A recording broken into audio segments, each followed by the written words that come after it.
Saya minum Elmen Advance Group, tinggi protein dengan HMB untuk cegah penyusutan otot. Saudara, memasuki pekan kedua program makan bergizi gratis, sejumlah evaluasi dilakukan agar program berjalan lebih sempurna. Mulai dari kecukupan gizi dan variasi menu hingga distribusi makanan. Jurnalis Kompas TV Nanda Aprilia dan juru kamera Aufa Farid memiliki informasi lebih lengkap dari SDN Lengkong, Gudang, Tangerang Selatan, Banten.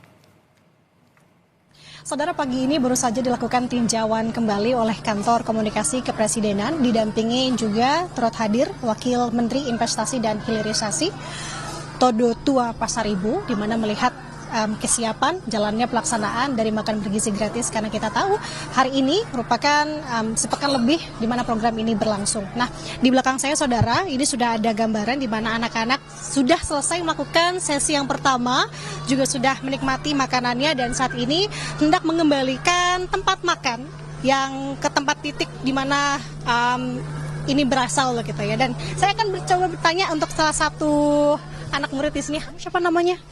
Fajri, Adit sama Fajri. Kalau untuk menu hari ini kamu suka nggak? Kan udah berlangsung terus ya, udah lama ya. Ini ya dikasih makan dari sekolah. Gimana? Enak. Menunya enak. Yang paling kamu suka apa? Semuanya. Semuanya. Oke, berarti kamu juga suka sayur ya? Iya. Pernah dapat susu nggak? Pernah 1 kali. Terima kasih ya.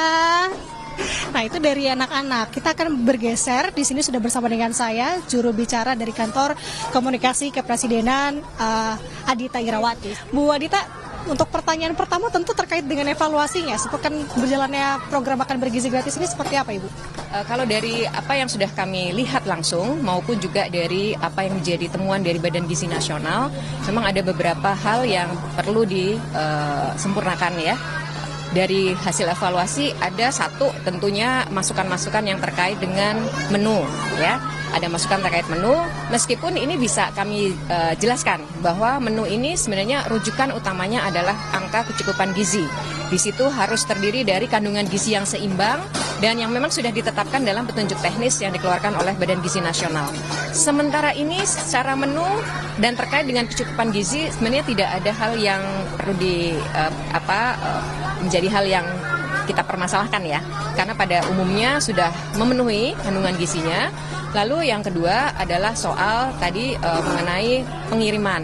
Ini mungkin agak lebih teknis, bagaimana dikirimkan bisa tepat waktu dan sesuai dengan jam sekolah dari anak-anak di SD, SMP maupun SMA, juga untuk adik-adik kita di TK gitu ya.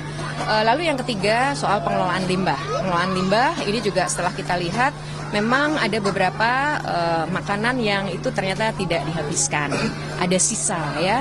Ini yang juga akan menjadi bagaimana kita melakukan pengelolaan limbah ini sesuai dengan ketentuan-ketentuan yang memang juga sudah dikeluarkan juknisnya oleh Badan Gizi Nasional. Tentu ini perlu ada peran dari Kepala Satuan Pemenuhan Pelayanan Pemenuhan Gizi atau Dapur MBG ya, yang itu memang salah satu tanggung jawabnya adalah untuk pengelolaan limbah. Lalu selanjutnya adalah isu tentang bagaimana kita memberdayakan masyarakat sekitar ya, dan pemberdayaan ekonomi juga gitu. Bagaimana agar pasokan bahan baku, bahan mentah itu juga berasal dari lingkungan sekitar. Kemudian bagaimana memberdayakan masyarakat sekitar juga untuk menjadi tenaga di dapur, sampai pengelolaan atau pengiriman sampai di sekolah-sekolah. Terima kasih sekali Jubir Kantor Komunikasi Kepresidenan, Bu Adita. Selamat bertugas kembali, sehat-sehat Ibu.